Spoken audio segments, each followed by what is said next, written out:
Good morning दोस्तों। आज हम नरेशन चैप्टर स्टार्ट करेंगे। इसके जो बेसिक रूल है वो समझेंगे। उसके बाद हमारे 2 चैप्टर बाकी रह जाएंगे, वो इतने इंपॉर्टेंट है नहीं, बस फिर हम एमसीक्यू की प्रैक्टिस करेंगे। उसके बाद साथ साथ मैं मैथ स्टार्ट कर दूंगा। अच्छा, नरेशन क्या होता है? नरेशन का अर्थ क्या होता है? स्टेटमेंट। इस शब्द का जन्म नरेट शब्द से हुआ। किसका? नरेशन का। और नरेट का अर्थ क्या होता है? टू स्टेट, मतलब कहना। नरेशन 2 तरह की हैं, एक direct speech, indirect speech. School time में हमने पढ़ा है डायरेक्ट स्पीच क्या होती है, इनडायरेक्ट स्पीच क्या होती है। देखो, डायरेक्ट स्पीच जब किसी व्यक्ति के द्वारा दिए गए कथन, बोले तो स्टेटमेंट को जो क्या तो बिना किसी बदलाव के प्रस्तुत किया जाता है, तो ऐसे कथनों को, स्टेटमेंट को हम इन्वर्टेड कोमाज में रखते हैं। मतलब किसी के द्वारा कोई बात बोली गई, उसका हम यूं का यूं बिना कोई बदलाव किए उसको हम प्रस्तुत करते हैं उस स्टेटमेंट को, और उसको किस में? इन्वर्टेड कोमा में रखेंगे। For example, Parveen said I am ill, तो यहाँ पे इन्वर्टेड कोमा हमने यूज़ किया, और उस जो बात उसने बोली वही सेम हमने यहाँ पे रख दी। तो ये हमारी होती है डायरेक्ट स्पीच। इनडायरेक्ट स्पीच में क्या होता है कि आप बदल देते हो, किसी ने कोई बात बोली उसमें बदलाव करके आप लिख देते हो। फॉर एग्जाम्पल नहीं, इसकी डेफिनेशन है, जब किसी व्यक्ति के द्वारा दिए गए स्टेटमेंट को हम अपने शब्दों में प्रस्तुत करते हैं तो यह इनडायरेक्ट स्पीच कहलाती है। ऐसी स्टेटमेंट में कोमा तथा इन्वर्टेड कोमाज का यूज नहीं होता है। Parveen, for example, Parveen said that he was ill. अब उसने क्या है बोला, तो यही होगा ना कि आई एम इल, बट यहाँ पे क्या है, जो उसकी बात थी उसको चेंज कर दिया गया है। उसमें यहाँ पे हमने क्या चेंज किया? Parveen said that he was ill, तो ये क्या है, उसके द्वारा जो बात बोली गई थी उसमें चेंज करने के बाद लिख दिया। और इसको हम कोमा और इन्वर्टेड कोमा का यूज़ नहीं करेंगे इस स्टेटमेंट में, ये आप ध्यान रखना। एक और चीज़ है, जब भी हम कोई ऐसा स्टेटमेंट या कोई ऐसा सेंटेंस देखते हैं जहाँ पे उसको इन्वर्टेड कोमाज में लिखा हुआ है, ठीक है, तो हमें एक आइडिया हो जाना चाहिए कि ये डायरेक्ट स्पीच है। और अगर विदाउट कोमा और इन्वर्टेड कोमा है तो वो हमारी इनडायरेक्ट स्पीच होगी। उसके बाद है डायरेक्ट स्पीच। डायरेक्ट स्पीच के 2 टाइप हैं। डायरेक्ट नरेशन या स्पीच हैव 2 टाइप। एक है रिपोर्टिंग स्पीच क्लोज, भाई रिपोर्टिंग स्पीच या क्लोज कह लो, और दूसरा है रिपोर्टेड स्पीच और clause. For example, Ravi said I am ill, तो यहाँ पे ये क्या डायरेक्ट स्पीच है वैसे तो, क्योंकि इन्वर्टेड कॉमाज में जो बात यूं की यूं लिखी गई है वो चीज़ है। अब ये रवि सेड, ये क्या है? ये हमारी रिपोर्टिंग स्पीच है। और ये जो ये वाली बात है आई एम इल, ये हमारी क्या है? Reported speech. ये ईडी में है और ये आईएनजी में है। तो सिंपल सी बात है, कॉमा से पहले जो बात लिखी गई है वो हमारी रिपोर्टिंग स्पीच में होगी, और जो इन्वर्टेड कॉमाज में लिखी गई बात है वो हमारी रिपोर्टेड स्पीच में होगी। उसके बाद है पॉइंट नंबर 2, रिपोर्टिंग स्पीच या क्लोज का यूज सेंटेंस के शुरू में भी हो सकता है इसका, और सेंटेंस के एंड में भी हो सकता है, और सेंटेंस के बीच में भी हो सकता है। सेंटेंस के स्टार्टिंग में कैसे? परवीन सेड बिल्कुल यूज हुआ है, आई एम इल ये बात ठीक है, यूं की यूं लिखी दी गई है। तो ये जो हमारी रिपोर्टिंग स्पीच है इसको क्या स्टार्टिंग में ही लिखा गया है। सेंटेंस के एंड में कैसे लिखेंगे? ये तो जो बात है आई एम इल, ये यहाँ पे लिख दी। उसके बाद सैड परवीन, तो ये क्या हमारी एंड में होगी सेंटेंस में। उसके बाद सेंटेंस के मिडल में कैसे? I shall never forget you said Anil. उसके बाद भी आपको क्या है, जो रिपोर्टेड स्पीच है वो मिलेगी, because you have always helped me.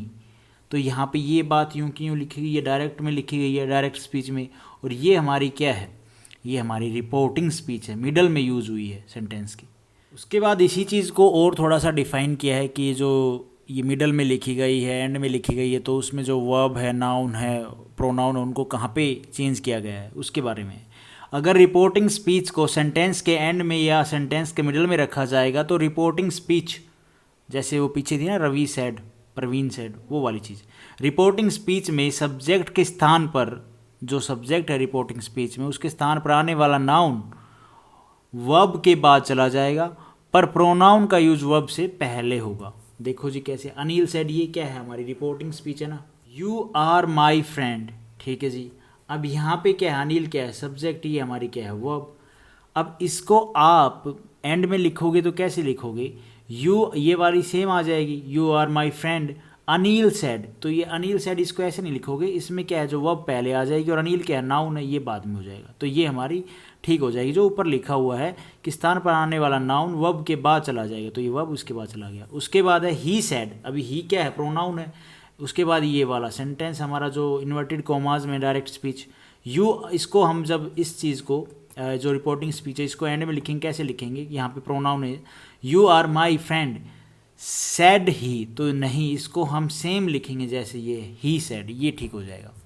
उसके बाद है he said I shall never forget you because you have always help me. तो अगर इसको आप बीच में लिखना चाहते हो इसमें तो कैसे लिखोगे, I shall never forget you inverted commas में, ठीक है जी। उसके बाद इसको आप यूं का यूं रखोगे क्योंकि ये ही क्या है प्रोनाउन है ना कि नाउन है, तो ही सैड बिकॉज, यहाँ पे इन्वर्टेड कॉमा स्टार्ट हो गए भाई, because you have always help me, तो ये हमारा सेंटेंस ठीक हो जाएगा। मेन ये था कि इनको कैसे लिखा जाता है रिपोर्टिंग स्पीच में, जो रिपोर्टिंग स्पीच में जो सेंटेंस आएगा उसको अगर आप मिडल में एंड में सेंटेंस में तो उसको आप लिखोगे तो उसमें सब्जेक्ट और वर्ब मतलब नाउन और प्रोनाउन को कैसे आगे पीछे लिखा जाएगा वो बताया है मेन। तो उसके बाद हम देखेंगे कि डायरेक्ट स्पीच से इनडायरेक्ट स्पीच में कैसे बदलते हैं।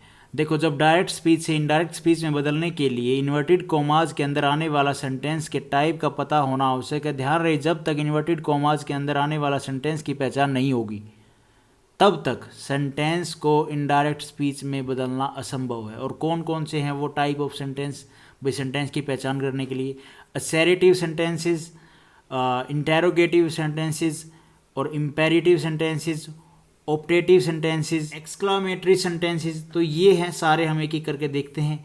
असर्टिव सेंटेंसेस कौन से होते हैं और उनके बारे में थोड़ा देखें। असर्टिव सेंटेंसेस में दो हैं, अफर्मेटिव सेंटेंसेस और नेगेटिव सेंटेंसेस, ठीक है जी।